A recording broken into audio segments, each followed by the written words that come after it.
Good morning students. आज हम पढ़ रहे हैं एमए फाइनल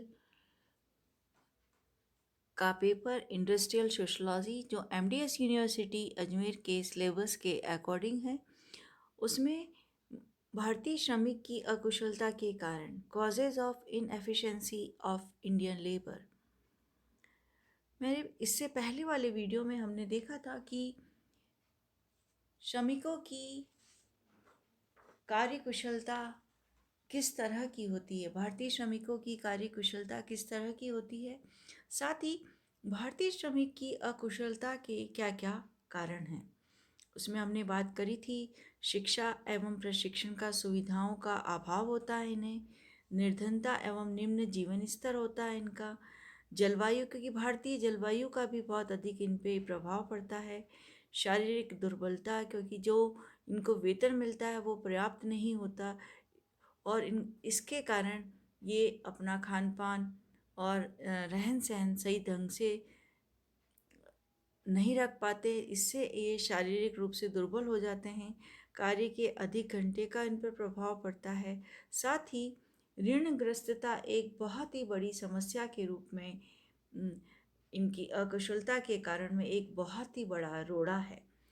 इसके बाद हम देखेंगे कि और कौन कौन से कारण हैं जिसमें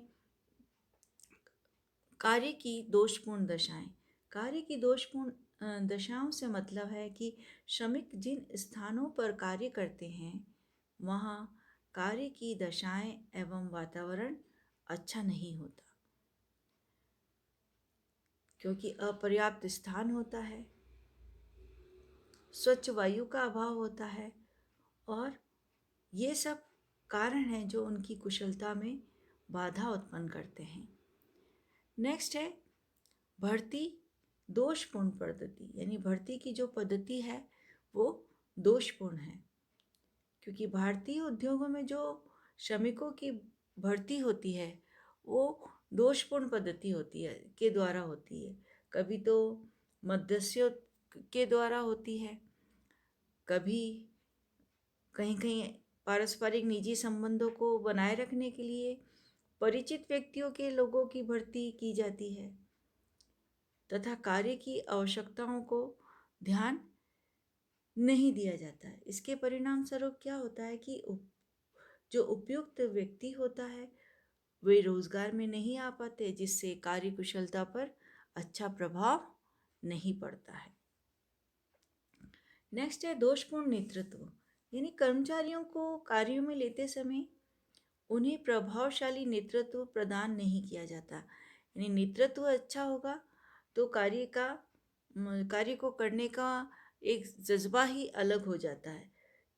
तो जब नेतृत्व प्रदान नहीं किया जाता, जिससे श्रमिकों में कार्य की प्रेरणा स्वतः नहीं आ पाती तथा उनका मनोबल गिरा हुआ रहता है, या कभी कभी ऐसा होता है कि बहुत अधिक कठोर नियंत्रण होने पर कर्मचारियों में भय व आतंक की भावना आ जाती है, जिससे कुशलता पर बुरा प्रभाव पड़ता है।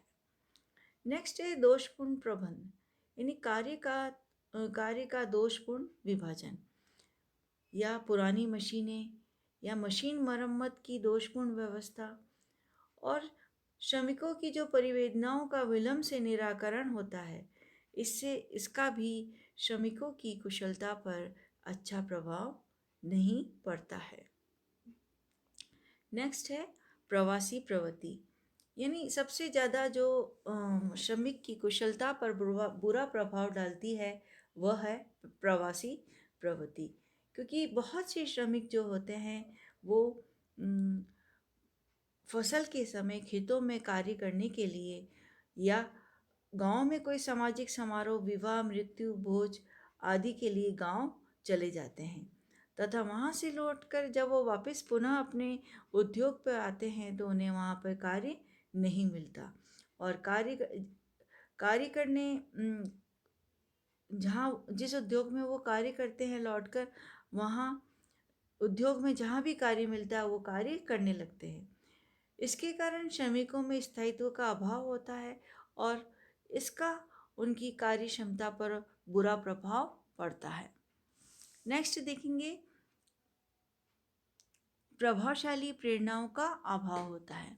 यानी श्रमिकों को अपनी कार्य कुशलता बढ़ाने के लिए भारत में प्रभावशाली प्रेरणाएं नहीं दी जाती। यानी जब तक प्रभावशाली प्रेरणाएं नहीं दी जाएंगी तो अ, व्यक्ति का जो मन है वो किसी कार्य को करने के लिए प्रेरित नहीं हो पाएगा। तो हमारे यहाँ प्रभावशाली प्रेरणाएं नहीं दी जाती, जिनके अभाव में श्रमिक अपनी कुशलता को बढ़ाने के लिए कोई विशेष रूप से प्रयास नहीं करता। तो ये थी भारतीय श्रमिकों की अकुशलता के कारण। अब हम नेक्स्ट देखते हैं कि भारतीय श्रमिक की कार्य क्षमता बढ़ाने हेतु क्या सुझाव है, यानी इनकी जो अकुशलता है उसको दूर करने के लिए क्या क्या सुझाव है। तो हम देखते हैं कि भारतीय श्रमिक जो है वह बुद्धि एवं परिश्रम करने की क्षमता में कम नहीं है, लेकिन उसे अपनी क्षमता एवं कुशलता के पूर्णतः उपयोग करने के लिए और उन्हें विकसित करने के लिए वे परिस्थितियां नहीं मिलती जो उनके लिए अनुकूलित है।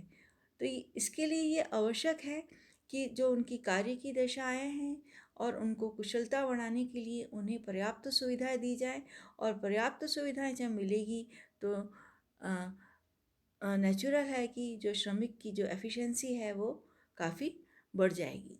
तो उसमें हम देखते हैं कि क्या क्या सुझाव दिए हैं।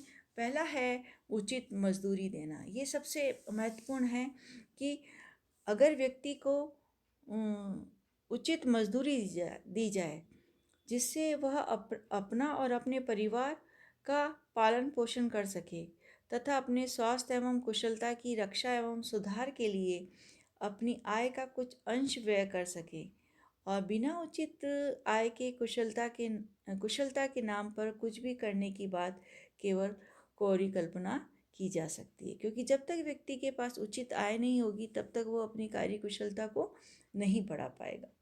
नेक्स्ट है कार्य करने की श्रेष्ठ दशाएं। श्रमिकों को काम करने के लिए ऐसी दशाएं उपलब्ध करी जाएं जैसे कार्य का स्थल स्वच्छ हो, हवादार हो, वहाँ पर प्रकाश की, पानी की, कैंटीन की समुचित व्यवस्था हो। साथ ही अगर ये सब चीज़ें वहाँ उपलब्ध होंगी, जब कार्य की दशाएं अच्छी होंगी तो श्रमिक की कार्य कुशलता पर भी पर्याप्त प्रभाव पड़ेगा। नेक्स्ट है आवास व्यवस्था।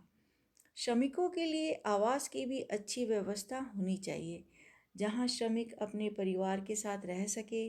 गंदी बस्तियों में रहने वाले श्रमिकों के लिए अच्छे स्वास्थ्य एवं कुशलता की आशा नहीं की जा सकती, और भारतीय औद्योगिक नगरों में श्रमिकों के आवास की व्यवस्था बहुत ही खराब है, और इस आवश्यकता की पूर्ति करना राज्य का एवं उद्योगपतियों का एक सामूहिक दायित्व होता है। नेक्स्ट हम देखेंगे सामान्य तकनीकी शिक्षा। सभी श्रमिकों को एवं उनके बालकों के लिए सामान्य शिक्षा की व्यवस्था की जानी चाहिए। इससे श्रमिकों का ज्ञान बढ़ेगा और उनका दृष्टिकोण भी व्यापक होगा, और वह अपनी रुचि के अनुसार कार्य के अनुरूप उन्हें तकनीकी शिक्षा एवं प्रशिक्षण दिया जाना चाहिए। साथ ही श्रमिकों की शिक्षा एवं प्रशिक्षण पर पड़ने वाला जो भार है वो राज्य एवं उद्योगपतियों के द्वारा उन्हें वहन करना चाहिए, क्योंकि श्रमिकों की वैसे ही आय बहुत कम होती है और वे अपने साधनों से इसका प्रबंध नहीं कर सकते। नेक्स्ट है गर्मी एवं सर्दी से रक्षा। क्योंकि भारत की जलवायु जहाँ बहुत भयंकर गर्मी पड़ती है, गर्मी में बहुत भयंकर गर्मी पड़ती है और शीतकाल में बहुत तेज़ी से सर्दी पड़ती है। तो गर्मी में उनकी रक्षा के लिए समुचित व्यवस्था जैसे पंखे हैं, कूलर हैं, और सर्दियों में हीटर आदि की व्यवस्था करनी चाहिए। नेक्स्ट है श्रेष्ठ मशीन एवं यंत्र। श्रमिकों की कार्य क्षमता एवं कुशलता में वृद्धि के लिए यह आवश्यक है कि उन्हें आधुनिक और विकसित मशीन एवं यंत्र दिए जाएं। जब आधुनिक मशीन एवं यंत्र मिलेंगे उससे क्या होगा कि अधिक और अच्छा उत्पादन होगा, क्योंकि अधिक और अच्छा उत्पादन केवल श्रेष्ठ मशीनों के द्वारा ही संभव होता है। तो आधुनिक मशीनों के अभाव में श्रमिकों को उसकी परंपरागत स्थिति से निकाला जा सकता है। नेक्स्ट है श्रम कल्याण एवं सुरक्षा। श्रमिकों को आर्थिक एवं सामाजिक सुरक्षा प्रदान की जानी चाहिए, जैसे बेकारी, बीमारी, बेरोजगारी, औद्योगिक दुर्घटनाएं आदि के विरुद्ध सुरक्षा प्राप्त करने की सुविधा उपलब्ध करानी चाहिए। इससे श्रमिकों की कार्यक्षमता निश्चित रूप से बढ़ेगी। नेक्स्ट है श्रम संघों के द्वारा प्रयास किया जाना चाहिए कि श्रमिक संघों को भी वेतन, मजदूरी एवं भत्ते के प्रश्न पर संघर्ष करने तक ही क्रियाओं तक उन्हें सीमित नहीं रहना चाहिए, बल्कि उन्हें सदस्यों के सामान्य ज्ञान एवं दृष्टिकोण को अधिक व्यापक एवं तर्कशील बनाने के लिए विभिन्न विद्वानों का भाषण, पारस्परिक संगोष्ठियाँ आदि का आयोजन करना चाहिए, ताकि श्रमिकों का मनोबल बढ़े, और मनोबल बढ़ेगा तो उनकी कार्यकुशलता अधिक अच्छी होगी। नेक्स्ट हम देखते हैं कि उद्योगपतियों के दृष्टिकोण में परिवर्तन। तो श्रमिकों की कार्यकुशलता को बढ़ाने के लिए उद्योगपतियों को भी अपने परंपरागत दृष्टिकोण में परिवर्तन करना चाहिए, क्योंकि जो श्रमिक है वो भी उससे भी एक श्रेष्ठ मानवीय व्यवहार करना चाहिए, तथा श्रम की महत्ता को समझते हुए श्रमिक को उचित सम्मान और प्रतिष्ठा दी जानी चाहिए। इससे उन्हें अपनी कार्यकुशलता में वृद्धि के लिए प्रेरणा मिलेगी तथा उद्योग के प्रति एक लगाव अनुभव होगा। नेक्स्ट है परिवेदना निवारण व्यवस्था, यानी औद्योगिक संघर्षों को कम करने के लिए कुशल परिवेदना निवारण पद्धति होनी चाहिए। इससे क्या, इससे यह होगा कि उनकी जो शिकायतें हैं उन्हें उचित शिकायतों को शीघ्रता से दूर करने का प्रयत्न करना चाहिए। जब उनकी शिकायतें दूर होंगी तो उनमें कार्यक्षमता अधिक रूप से बढ़ेगी, नहीं तो वो उनमें यही रहेगा कि हमने ये कहा लेकिन हमारा ये काम हुआ नहीं। नेक्स्ट है सूचना व्यवस्था। सूचना व्यवस्था से मतलब है कि श्रमिकों की जो कुशलता एवं उत्पादन का क्या स्तर है, इसकी सूचना उन्हें दी जानी चाहिए, तथा उसमें वृद्धि करने के लिए आवश्यक सुझाव भी उन्हें दिए जाने चाहिए। कम कुशल श्रमिकों को उनके साथ कार्य कर रहे अधिक कुशलता वाले श्रमिकों को भी जानकारी दी जाए, जिससे क्या होगा, कम कुशल श्रमिकों की कुशलता बढ़ाने के लिए उन्हें प्रेरणा मिलेगी। नेक्स्ट है विशेष अध्ययन। विशेष अध्ययन से मतलब है कि उत्पादकता परिषदों द्वारा विभिन्न उद्योगों के श्रमिकों की कुशलता को बढ़ाने के लिए विशिष्ट अध्ययन करने चाहिए तथा उपयोगी एवं व्यवहारिक सुझाव देने चाहिए, जिनका उद्योगपति एवं श्रमिक दोनों ही पक्षों को पता हो। तो इस तरह से हमने देखा कि भारतीय श्रमिकों की कार्य कुशलता को बढ़ाने हेतु क्या सुझाव होने चाहिए।